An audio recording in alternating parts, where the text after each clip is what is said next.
Você tem pet, um gatinho, um cachorro. Bem, a gente vai falar de uma parte que não é muito boa, quando eles ficam doentinhos. As doenças gastrointestinais em pets podem causar alterações no organismo do animal, o que leva o bichinho a apresentar diversos sintomas, ou até mesmo complicações. Suas origens podem ser diversas e nós, que somos os tutores, podemos tomar alguns cuidados para evitar que ocorram essas doencinhas para eles. Para explicar melhor a origem das doenças e nos orientar quanto aos cuidados, a gente recebe na nossa casa o veterinário Dr. Carlos Moraes. Seja muito bem-vindo, Carlinho. Tudo bom? Tudo bem, e você? Tudo ótimo. Quando a gente fala em doença, né, e o pet não tá bom e tal, ainda mais gastrointestinal, eles geralmente sofrem, não é? Bastante. Quem nunca, né, não passou aí com seu pet de ter aquela diarreia, que normalmente é à noite, aos finais de semana, Exato. que dá aquele desespero, depois aquele churrasquinho em casa, né? Cai uma carninha ali, porque nunca ninguém fala que deu pro pet, proposital, Exato. né? Nunca daí cai ninguém dá. aquela carninha, vem um aspirador de pó, ingere, e daí vem as consequências aí dessas doenças gastrointestinais que tanto aparecem na nossa rotina do dia a dia na clínica, né? Geralmente elas são causadas por quê?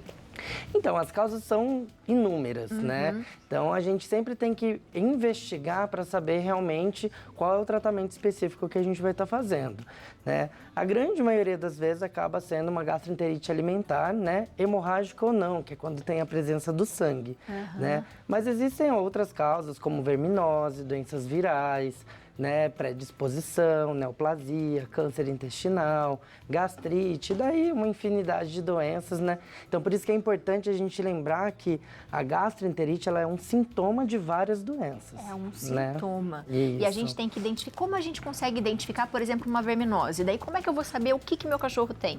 Justamente, a verminose é muito comum, né? Várias pessoas têm, né, o hábito lá de colocar o remedinho de verme, né, pro cachorrinho. Pro cachorrinho. E é muito comum os sintomas que o pet apresenta, né? Dependendo, lógico, da verminose, mas ele pode ter as fezes mais amolecidas, mais pastosas, pode evoluir para aquela diarreia líquida mesmo, né? Que é água pura. Água pura. Né? Pode ter a presença de sangue ou não. Algumas, né, apresentam os vermes que ficam mais na parte final do trato gastrointestinal. Eles tendem a dar essa hematoquesia, né, que é o nome técnico aí do cocôzinho com sangue. E os vermes que ficam na parte mais inicial ali do trato gastrointestinal tende a dar o melena, que é aquelas fezes enegrecidas, que parece uma borra de café.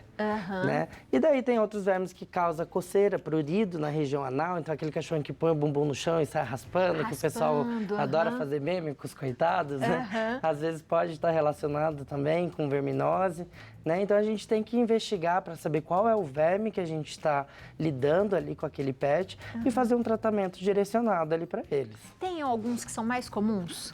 Tem sim. Estrôngilos é bem comum, né?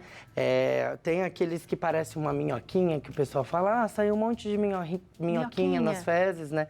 Que é esbranquiçado e você consegue ver ele mexendo. Tem os que a gente fala que parece o grãozinho de arroz, né? Então você olha o cocôzinho, vê vários pontinhos brancos assim, que a gente consegue visualmente identificar a presença de verminose, né? E aqueles casos mais avançados, né? Principalmente aqueles cachorrinhos, às vezes, que vêm de resgate, que tem aquele barrigão, né? Então, existem alguns pets que podem até vomitar o verme de tanta presença de verme ali no trato gastrointestinal. Que dó! Quando a gente faz, por exemplo, um passeio com os nossos pets, é possível que ele pegue verme por causa disso? Passeou, porque às vezes passeou, outros cachorros fazem xixi, fazem cocô. Isso é possível? Sim, é possível sim. Por isso que é importante a gente manter essa rotina de fazer exame de fezes, né? Porque o pet, ele tem aquele hábito de colocar a boca em tudo. Então, ele vai na pracinha ali, ele vai na grama, ele vai cheirando tudo, ele lambe, ele pega em objetos, né? E se esse objeto tiver contato com algumas fezes contaminadas, é onde ele vai ter o contágio e vai se infestar aí com essa verminose. E como é que faz um tratamento? Porque dependendo da verminose, ele pode até a óbito, não pode? Sim, os casos mais complexos, né? Assim, a verminose ela é de fácil tratamento. Só que se a gente não der a devida importância para isso, os casos eles podem se agravar e o paciente vira a óbito pelas consequências que a verminose causa no pet. Né? Então, o verminho, ele tem aquela predileção de grudar na parede do intestino. Então, ele gruda nas alças intestinais e ele se alimenta de nutrientes e do sangue do pet. Então, quando a gente tem uma infestação muito grande nesses animais, a gente, né, provoca o quê? Um quadro de anemia, um quadro de desnutrição, e daí aquele paciente vai cada vez ficando mais fraquinho e pode sim virar óbito, né? Então, a gente tem que... não pode brincar com uma verminose achando que é algo só simples e que o pet não pode virar óbito por isso, porque pode sim. Porque tem gente que pensa, já que ele já fez o cocôzinho assim, passou. Já saiu. Não, o que tá saindo, né, é os adultos, né? Ainda tem toda a família que eu brinco lá dentro pra gente tratar. É isso aí. Gente, que perigo. Quando a gente fala de verminose, a gente também tá falando do carrapato, doença de carrapato ou não?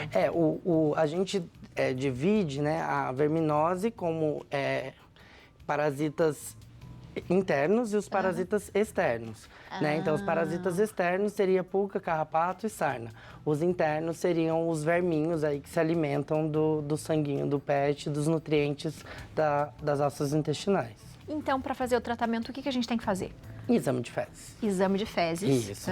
O exame de fezes, ele que vai diagnosticar, né? Vai conseguir falar pra gente qual é o verme que a gente está lidando e a gente vai conseguir entrar com um tratamento específico para aquele verme. E é possível a gente evitar? Porque a gente tem os vermífugos. Quantas vezes eu posso dar pro meu cachorro? Que tipo? Como que a gente pode fazer isso? Esse é um assunto que dá pano pra manga, viu? O que acontece? Antigamente, né, eu até abri essa enquete lá no meu Instagram falando, né, perguntando para as pessoas com que frequência elas vermifugam os pets dela. Né? Então, antigamente a gente ouvia de 3 em 3, de 4 em 4, de 6 em 6, uma vez por ano, né? E eu acho que é aquela tecla que eu sempre bato. A gente está lidando com a individualidade de um indivíduo, né? Aquele pet que mora na roça, corre atrás da vaca, corre atrás do cavalo, come cocô de capivara, ele tem uma realidade da vida diferente daquele que passeia no shopping, mora no apartamento, dorme em cima da cama, passa álcool em gel antes de entrar dentro de casa. Então, são realidades diferentes e são desafios diferentes que esse pet apresenta, né? Então, a primeira coisa, a gente tem que individualizar esse pet e saber qual é a rotina e qual é a realidade dele, quais são os desafios que ele encontra para saber a necessidade ou não de vermifugar. Né? Então, às vezes, não tem nem tanta necessidade, assim, justamente. Então, assim, antigamente a gente falava, vamos fazer com essa frequência, né, para prevenir o pet de pegar o verme. Só que o que é importante a gente frisar é que o vermífugo, ele não é profilático, ele é tratamento. Então, eu falo muito no meu consultório assim, seria a mesma coisa de eu falar pra você, daqui 3 meses você vai ter dor de garganta, toma amoxicilina agora pra tratar essa dor de garganta daqui 3 meses, não vai tratar. Não vai tratar. Então, se você tomar, né, se você der o vermífugo pro seu pet hoje e amanhã ele tiver contato com o verme, ele vai pegar, porque o vermífugo, ele não protege diferente de uma vacina, que a gente aplica e protege durante 1 ano. O vermífugo não, você dá e ele trata dali para trás. Dali para frente ele não tem uma proteção para o seu pet. Então, a melhor coisa de se fazer, em vez de dar o vermífugo sem saber se o seu pet tem ou não verminose, é você descobrir se ele tem. E a única forma da gente descobrir é fazendo um exame de fezes, né? Então, o que eu sempre recomendo para os meus pacientes é pelo menos 2 vezes por ano, de 6 em 6 meses, realizar um exame de fezes e se daí a patologista identificar esse parasita nas fezes, daí a gente faz o tratamento com vermífugo específico para aquele verminho que foi encontrado. Então a gente gasta dinheiro à toa dando vermífugo, porque se ele não tá com nada... Então, é que daí vem uma coisa mais cultural, né? Então, assim, um exame de fezes hoje está na média aí de uns 80, 90 reais. Um vermífugo está na faixa de uns 40, 50.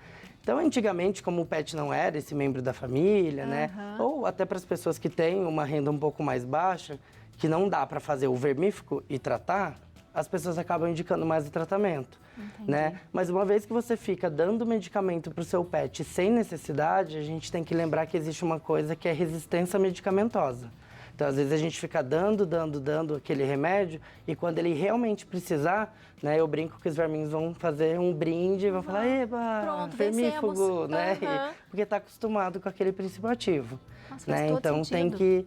tem que levar, né, ter o bom senso. Aí, lógico, é um cachorro de chácara que tem, né, esse contato muito grande. É diferente. A chance dele ter é muito grande, né? Mas a certeza é somente com o exame de fezes. E tem coisas em casa que a gente pode fazer para também evitar? Água filtrada é sempre uma boa dica, né? Que a gente passa, porque tem muitos verminhos que vêm na contaminação da água. E evitar o contato aí do seu pet com outros animais que você não sabe a procedência. Que não conhece, né? E uma boa dica, minha gente, quando você for passear com seu pet, recolha o cocô do seu pet, né? Porque você vai fazer com que outras pessoas também recolham para que ele não passe lá, porque se cheirou e tá um cocôzinho, tem verme, provavelmente ele vai acabar pegando também. Com certeza, até porque existem alguns vermes que precisam ficar no ambiente para ele ficar maduro, a gente fala, para ele poder contaminar um outro pet. Então, se o tutor recolhe, a chance de passar para outro a gente reduz drasticamente também. Isso, minha gente, cuide de quem você ama. Muito obrigada por você ter vindo hoje, viu? Você tem uma cirurgia hoje Sempre ainda, bom, né? tenho que voltar para São José. Boa cirurgia para você, Obrigado. viu? Você de casa, aproveita para seguir na internet, @pigovete.clínica. O telefone é o 12-3207-0459. Obrigada, viu? Obrigado Beijos. a vocês e, como sempre, quem tiver dúvidas, corre lá no Instagram que estamos à disposição aí para responder todo mundo. Isso mesmo. Tá bom? Beijo para você. Léo, a gente tem...